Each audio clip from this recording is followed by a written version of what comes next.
Caixa muda regras e financiamento de imóveis fica mais difícil. E você vai ver também.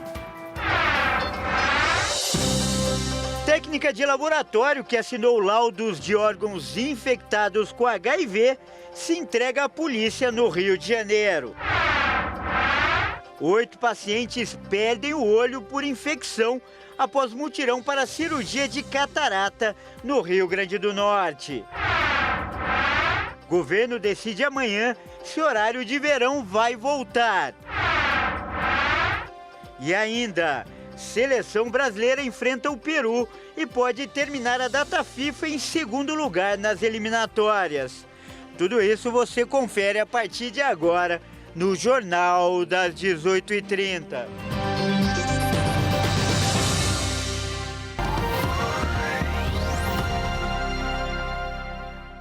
Olá, seja muito bem-vindo. Nós estamos ao vivo, agora são 18 horas e 33 minutos pelo horário de Brasília. Eu sou o Kleber Werneck e a partir de agora você confere comigo as notícias do Brasil e do mundo desta terça-feira. E a Caixa Econômica Federal vai reduzir a cota de financiamento para imóveis e exigir uma entrada maior dos compradores. As alterações valem a partir de novembro. Vamos conferir.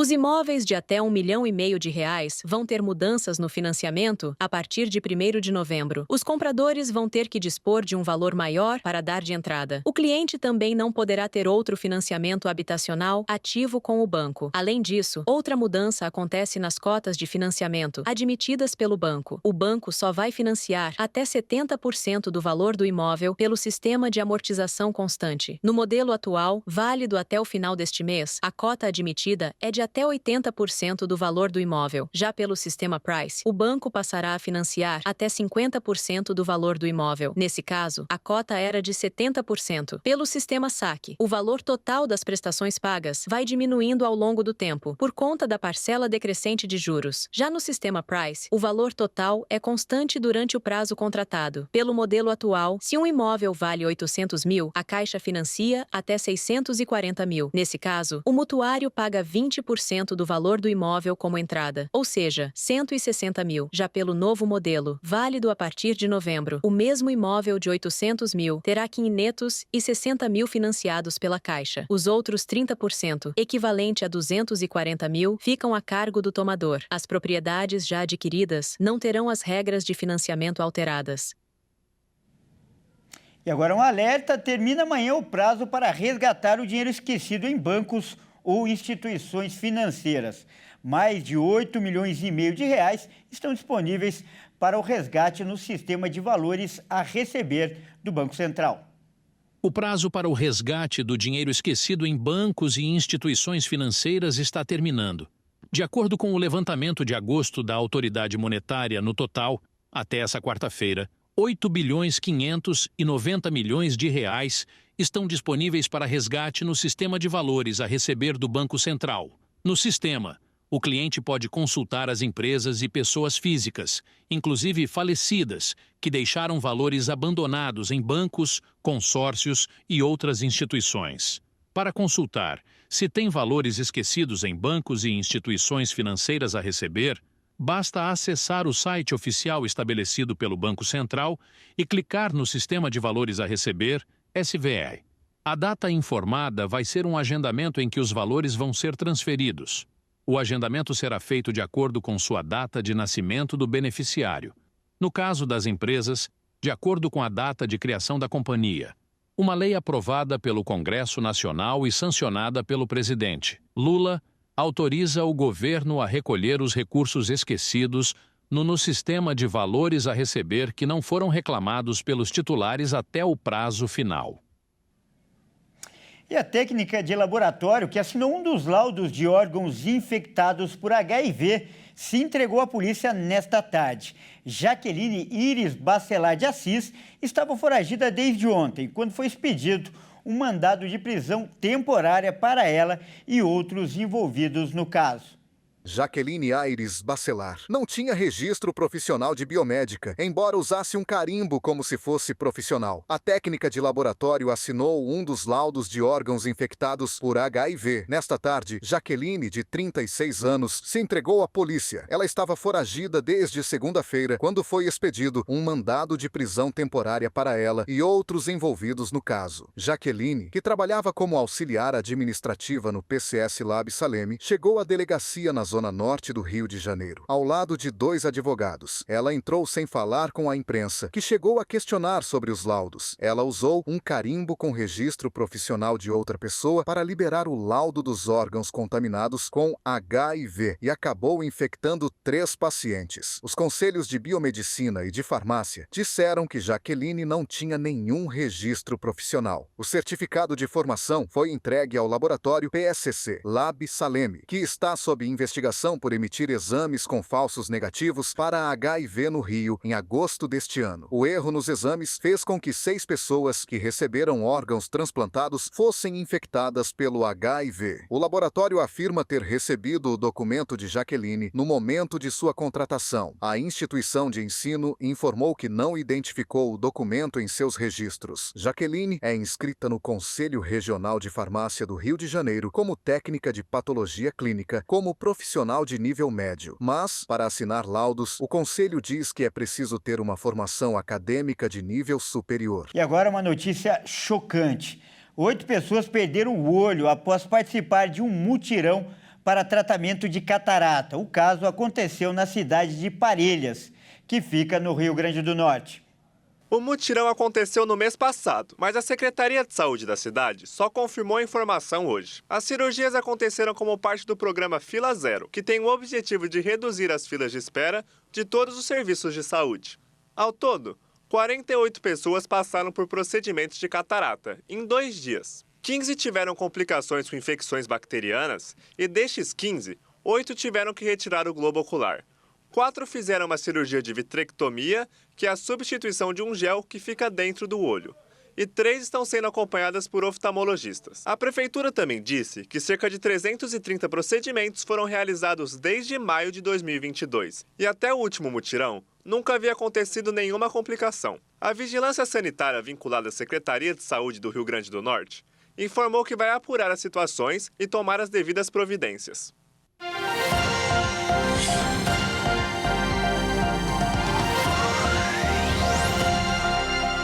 Mais uma vez, seja muito bem-vindo. Nós estamos de volta e ao vivo. São 18 horas e 46 minutos pelo horário de Brasília.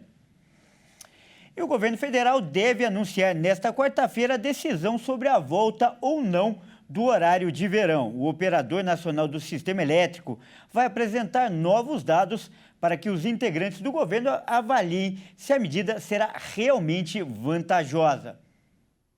Integrantes do governo ainda devem avaliar os novos estudos do Operador Nacional do Sistema Elétrico sobre as condições de atendimento de energia aos consumidores e eventuais mudanças no cenário hidrológico. Após essa análise, deve sair uma decisão do governo sobre a adoção do horário de verão. No final de setembro, o ONS já havia apresentado um estudo que indicava a necessidade, do ponto de vista energético, de adiantar os relógios no verão deste ano. Segundo o operador do sistema, a medida deve ajudar a economizar cerca de 400 milhões de reais em 2024. Na semana passada, o ministro de Minas e Energia, Alexandre Silveira, disse que o horário de verão só deve voltar neste ano se for imprescindível. Estimativas apontam que, a partir de 2026, a economia pode aumentar para 1 bilhão e 800 milhões por ano. Isso porque o adiantamento dos relógios deve melhorar o aproveitamento das fontes de energia solar e eólica, além de reduzir a demanda máxima em até 2,9%. A medida voltou a ser considerada como alternativa para economizar energia, já que o país enfrenta a pior crise hídrica dos últimos 94 anos pela falta de chuva. Com isso, pode ser necessário o uso das fontes de energia térmicas, que são mais caras. E a Prefeitura de São Paulo entrou com uma ação contra a Enel. Milhares de casas ainda continuam sem energia elétrica nesta terça-feira. Vamos conferir. A Prefeitura de São Paulo entrou com uma ação na Justiça para que a Enel tome providências nos pontos afetados pelas chuvas de sexta-feira passada. A ação foi feita após o município relatar que a empresa não tomou medidas para solucionar os problemas de falta de energia. E caso não cumpra as exigências, a Enel será multada em R$200 mil.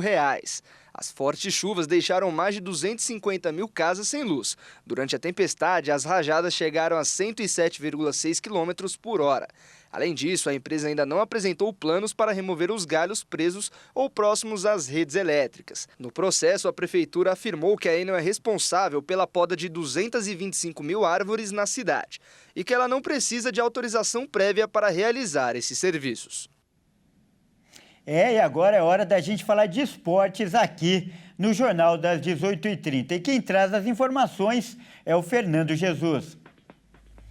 Boa noite, Fernando. Seja muito bem-vindo ao nosso jornal. E a gente começa falando de um péssimo exemplo que aconteceu no futebol paulista sub-11, ou seja, crianças, né, Fernando? Conta pra gente essa história. Exatamente, Kleber. Boa noite a você e a todos que nos assistem. Um auxiliar técnico foi filmado empurrando os jogadores do seu time no sub-11 do Campeonato Paulista. E o motivo era para que eles não cumprimentassem os colegas depois da derrota. Infelizmente, uma situação muito chata e bastante desagradável que aconteceu. Vamos conferir.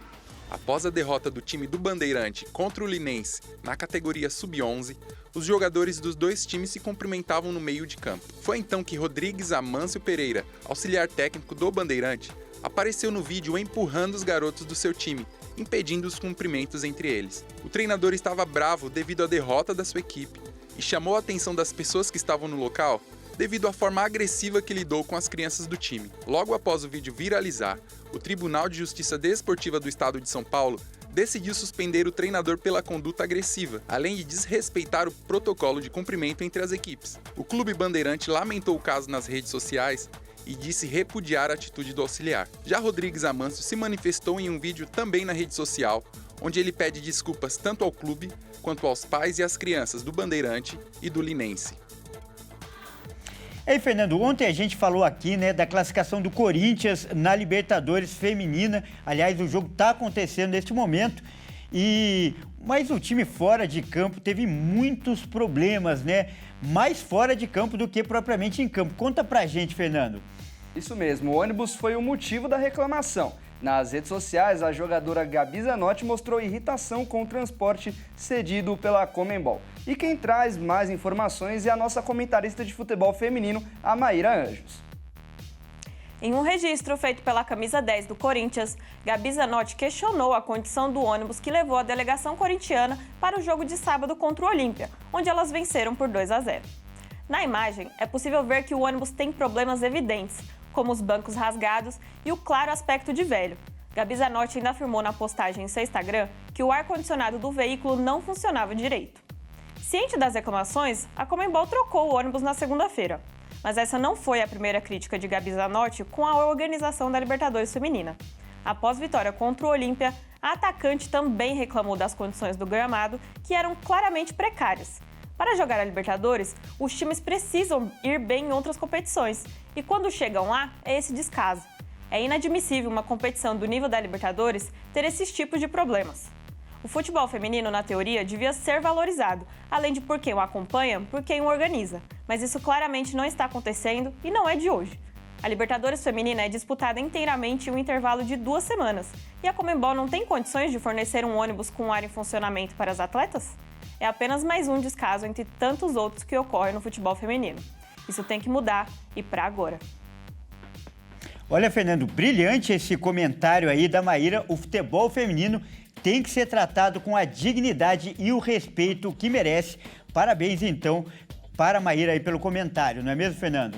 Exatamente, Kleber. Inclusive, nós temos muitas telespectadores mulheres, e uma delas é a Dona Irene. Inclusive, um grande abraço para a Dona Irene. E, inclusive, Kleber, antes da matéria da Maíra Anjos, o Corinthians estava em campo jogando os acréscimos da semifinal. Nesse momento, a partida já acabou 1-0 para o Corinthians e o Timão está na final da Libertadores Feminina. Tá, então, uma outra boa notícia, e hoje também tem jogo da seleção brasileira, só que masculina, né? Fala pra gente também sobre essa partida, Fernando. Exatamente. Apesar da vitória no último jogo, o Brasil ainda entra pressionado por não estar jogando bem. Mas uma vitória contra o Peru hoje pode deixar a seleção na segunda posição. Vamos conferir. A partida acontece no estádio Mané Garrincha, em Brasília, às 21h45. O técnico Dorival já anunciou 3 mudanças no time em relação ao que jogou contra o Chile. Danilo, até então capitão da seleção, dará lugar a Wanderson na lateral. Será a primeira partida dele como titular. O zagueiro Marquinhos irá entrar com a braçadeira de capitão. E na dupla de volantes também haverá alteração. Gerson do Flamengo substituirá Paquetá, que está suspenso. E Bruno Guimarães, do Newcastle, entrará no lugar do André do Wolverhampton. O time de Dorival deve entrar em campo com Ederson no gol, Wanderson, Marquinhos, Gabriel Magalhães e Abner na defesa, Bruno Guimarães e Gerson como dupla de volantes, Savinho, Rafinha, Rodrigo e Igor Jesus no comando do ataque. Caso consiga a vitória, o Brasil terá a chance de subir para segundo lugar na tabela de classificação das eliminatórias. Para isso, porém, depende ainda de derrotas da Colômbia, que enfrenta em casa o Chile, e do Uruguai, que pega o Equador também em seu território.